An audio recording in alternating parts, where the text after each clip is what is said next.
Hey, what's up, Exit the Matrix family? Bob here. Hey guys, I hope you're having a great day. Thank you for joining me on this morning talk. Uh, I wanted to answer a question that I get a lot from people. And, sometimes it's kind of a smart-ass comment. And usually coming from Christians because when you start talking about these cuneiform tablets, these much older stories that the later writers of the Bible took from when they were writing the books of the Bible, people get kind of upset about that because people literally think that, like, the Levites, they were like writing down the history of the world, of especially the Israelites, real time as it was happening. And it's a joke, honestly, people. I mean, the oldest Old Testament book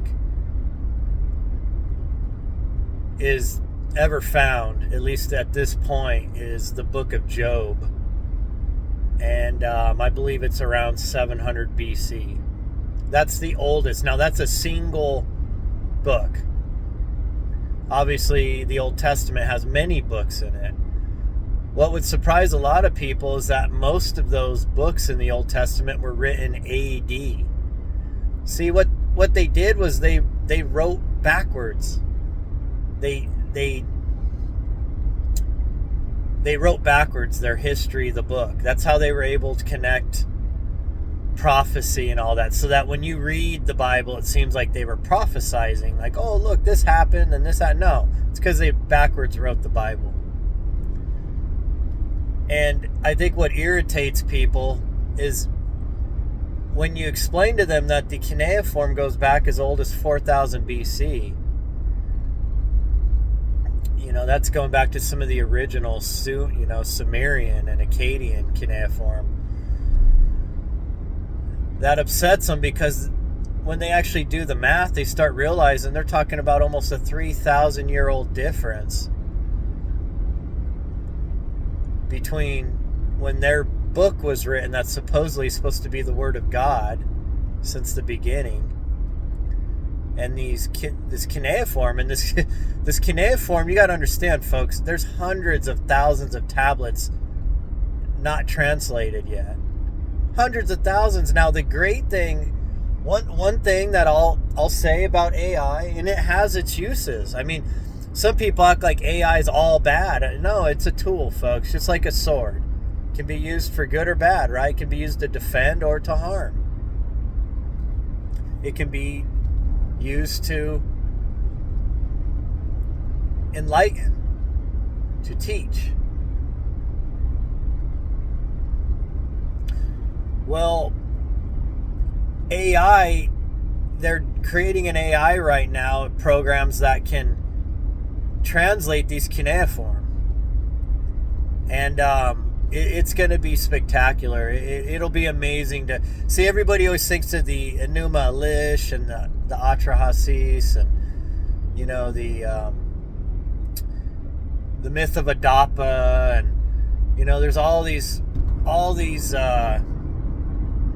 various cuneiform that are famous. The Epic of Gilgamesh, Inanna's descent into the underworld, and Enki and Ninmah, and one that I've been delving into is Enki and the World Order. Thought that one was really eye-opening when I came across that. And there's some very interesting comments in there about the spirit and earth connection in that cuneiform. But these are just a small fraction. I mean, you got the Sumerians Kings list, and they just they don't understand that it's not going to stop. Their book's going to be exposed for being false, or at least an adaptation. But anyways, so to people that hold to the biblical as the Bible's the full truth and everything, I mean, literally, I'm told all the time that demons wrote the cuneiform, you know, to trick Christians later on and trick Judeans later on. And that's how crazy this gets. But there's these characters called the Anunna, the Anunnaki, the royal class of this advanced race that explicitly explain in these tablets how they hybridized humanity. Now, folks, I want you to understand, they don't claim to create man like from scratch. I want you to understand, it was an adaptation of DNA. It was a hybridization of DNA. It was a hybridization program of the hominids that were already on the earth at the time. And they upgraded. They chose one of these hominid races and they upgraded it with their DNA, a mixing of blood. And this is what they talk about. And it's when you read the Atrahasis and the Enuma Elish, and you read these tablets closely and you think about it, you realize it's painting a picture of a hybridization program. They needed workers, but what happened is that these workers were created way more advanced than they thought they would be.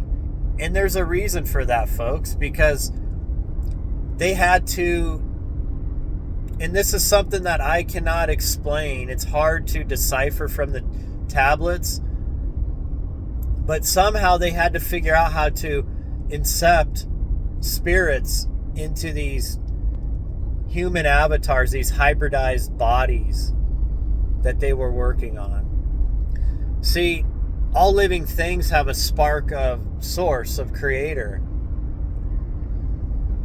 And all living things have a consciousness to them. And in fact, everything in this realm has a consciousness to it. Even trees and rocks, everything, believe it or not, has a certain level of consciousness, because energy is consciousness.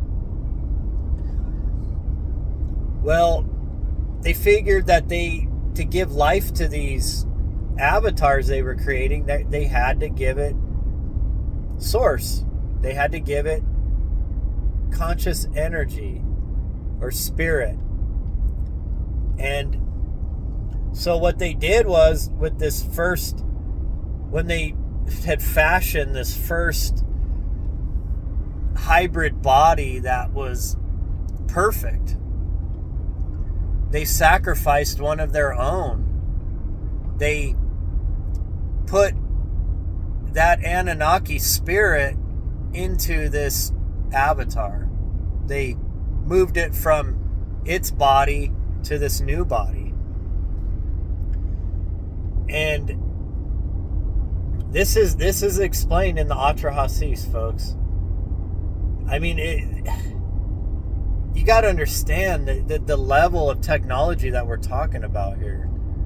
And this, what they're talking about, it's mind-blowing. I mean, moving the spirit from one avatar to another one, essentially. And this first perfect human that Enki, Ea, fashioned, they called it Adapa. Doesn't matter how you want to say it. I've heard it many different ways. Adapa, you could call the first Adam. Well, this Adapa was so perfect that they actually began to fear it. because this Adapa was super intelligent. See, they just wanted to fashion originally a worker race. They wanted to fashion gardeners, laborers, miners. That's what they wanted.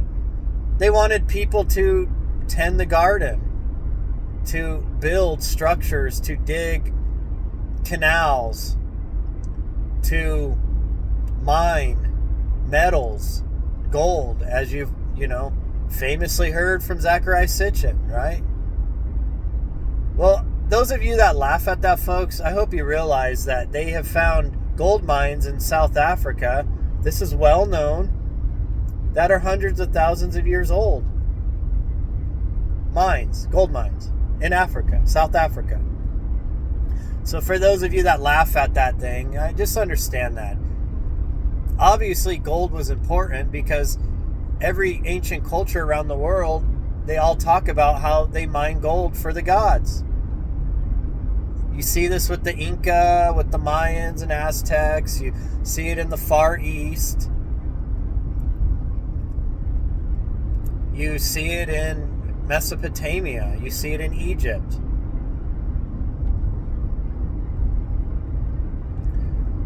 This Adapa was so advanced that the king of the Anunnaki, his name was Anu, the Most High. You might have heard of him as El Elyon in the Old Testament.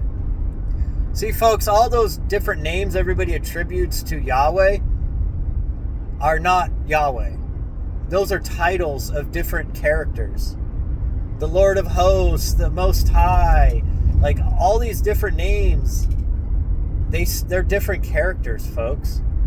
They're different Anunnaki. And Yahweh is an amalgamation of different Anunnaki, of Enlil, of Enki, of Ninurta, of Marduk. Different aspects of these main players, these main characters in the Anunna pantheon. But this Adapa was called up. Anu wanted to meet this Adapa, this perfect atom that they created that was super intelligent. And there's a whole backstory. I'm not going to go into it. You should read it. How Enki warns Adapa not to eat the food or drink the stuff that Anu gives to Adapa, because it would give him everlasting life. And so Enki tells him not to consume those things, and it's really interesting. You see a lot of crossovers with the Genesis story. Don't eat from the tree of knowledge. And then the tree of life, of course, with Adapa not eating this food that's provided by Anu, the Most High. It's really interesting stuff, folks, when you really start digging into it. But humans have been manipulated for a long time. And once they realized the potential of humans, of this Adapa was so perfect, they feared it. Enlil was furious with Enki because he just wanted simple workers, simple-minded, just smart enough to basically obey commands and do tasks commanded, labor tasks, and to not cause much trouble. That was basically what Enlil wanted, because, see, their worker class, called the Agigi, they were rebelling against Enlil and the Anunnaki, who are the royals of their race. In fact, one of the meaning for Anunnaki is princely seed, because they're the royal blood, folks. Just like now we have people that believe that they should rule over other people because there's some kind of royal bloodline. Well, folks, where do you think that royal bloodline comes from? That's their blood still passed down through humanity to this day. See, they're still here amongst us, folks. It's just that they bred into humanity. Not all of them. Some of them left. Some of them are still here behind the shadows ruling. But a lot of them, their bloodlines, their families bred into humanity. And they're still, their children, their bloodlines are still here on earth in powers, in positions of power and influence. You've heard them called the Blue Bloods before, right? The Royals. And you got to understand, folks, these are not just Caucasians, okay? See, the Anunnaki, certain of the Anunnaki fashioned their own humans with unique looks, like a genetic marker they put on them. That's where you have the different, Asians and blacks and Caucasians and the red-skin people. And there was even talk that there were blue-skinned people at one point in the far past. You have different tones of humans and different genetic markers on humans. We're all the same essentially. We're all humans. Same biological makeup, but some of us have, races have certain traits amongst them. Well, the Anunnaki put these traits on them so that they could tell who their people were, who their tribes of people were. It's as simple as that, folks.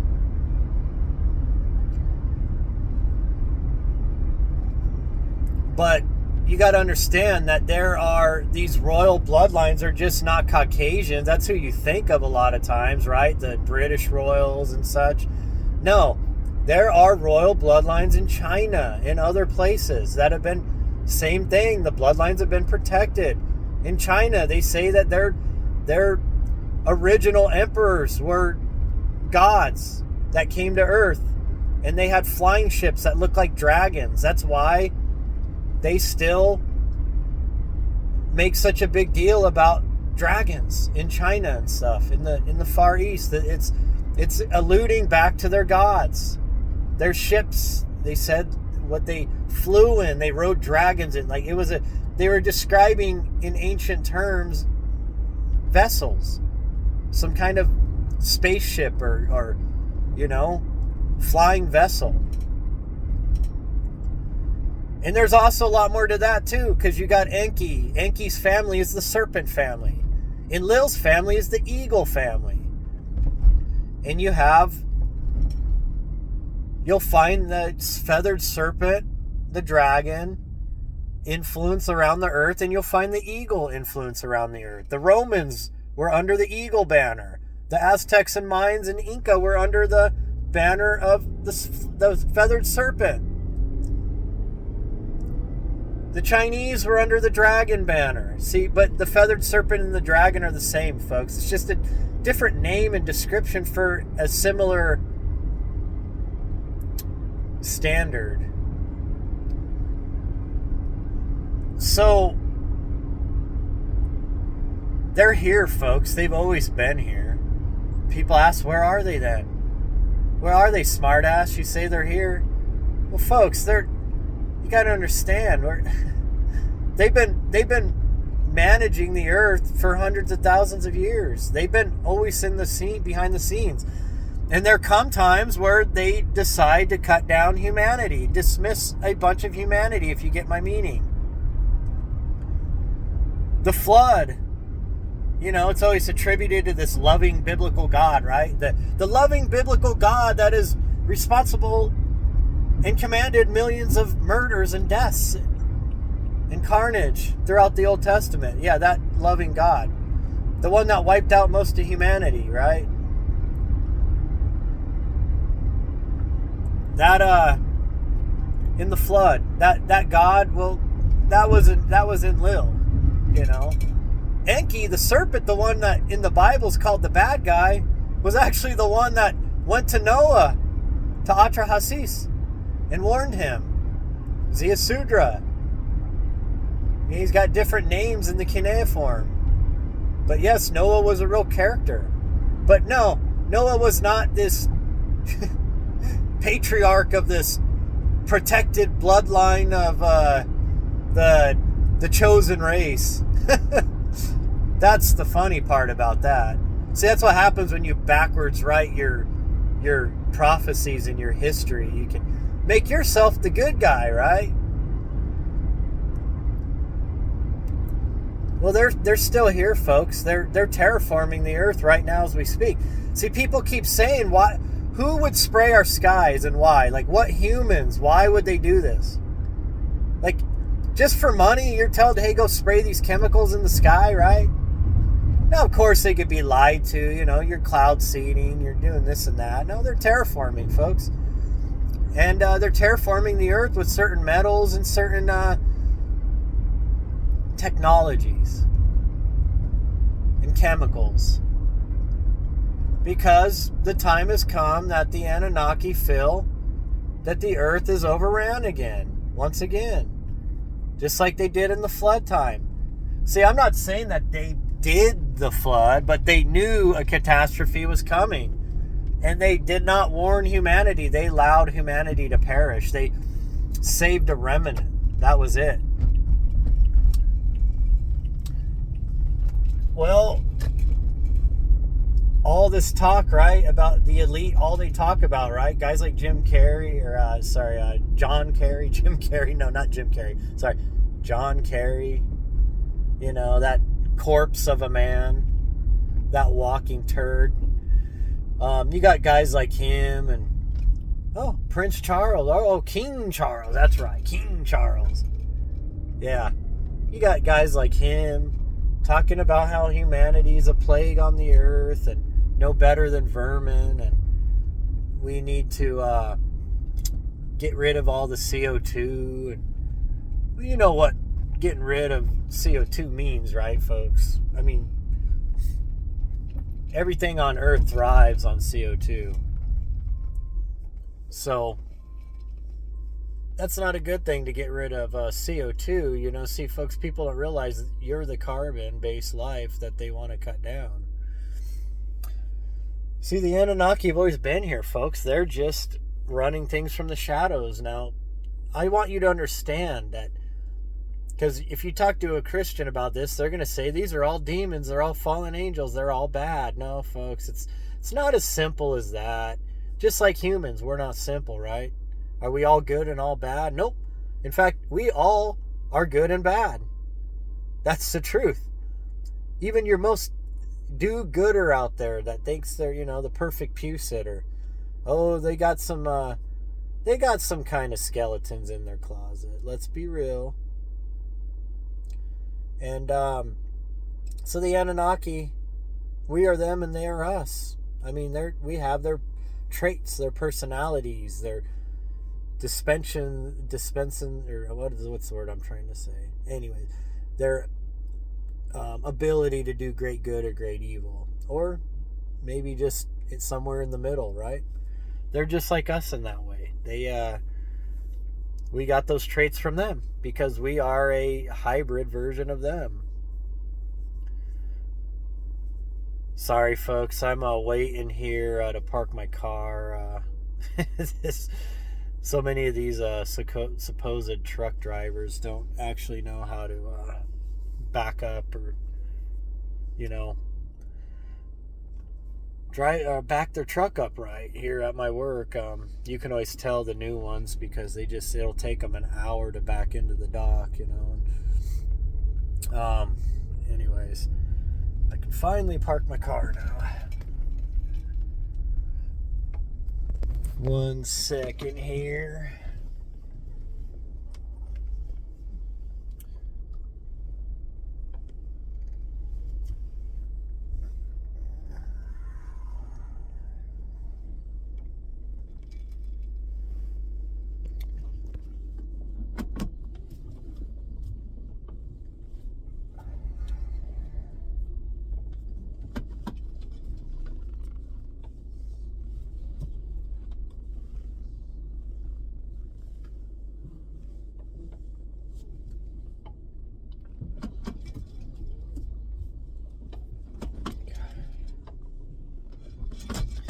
Okay. Anyways, folks, the way that truck pulled in, it made it hard to back in. I know I usually do a lot smoother than that. So if you're ever wondering what I'm always doing there, backing my vehicle in. So anyways, folks, so we'll continue on with this because I obviously didn't get a answer a lot. I was kind of going down some different roads there trying to build the backstory, but you guys got to understand, look, the earth is being terraformed right now. We are being terraformed. Our foods are being manipulated. Our water is being manipulated. The skies are being manipulated. For those of you that pay attention, this is so obvious to tell. Um, you can you can do analysis on the ground, and they're finding high levels of barium and aluminum and other stuff. People are doing research on humans and animals and plants, and they're finding certain technologies and advanced technologies coming up in the blood and all this stuff. And well, um, I I would say there's human agents that have a hand in this, but I would say that there is a higher power, higher command that is directing all of this. And I don't know. There's some humans out here that think this is all part of this like 5D plan to upgrade humanity, and and then you got the whole argument about it being transhumanism, the mark of the beast. You got or just human greed and just diabolical humans that are just you know hate humanity, and so they're in a position of power and influence where they can directly act on that hate. And there's a lot to unpack here, folks. This just can't be done in a 25-minute video or so. So, anyways, I am at work. I got to roll. But we'll pick this back up, guys. And we'll just call this part one of, who's the power behind, this realm, and are the Anunnaki involved with humanity still? So, hey guys, well, I appreciate you guys. I love you guys, and I'll talk to you later.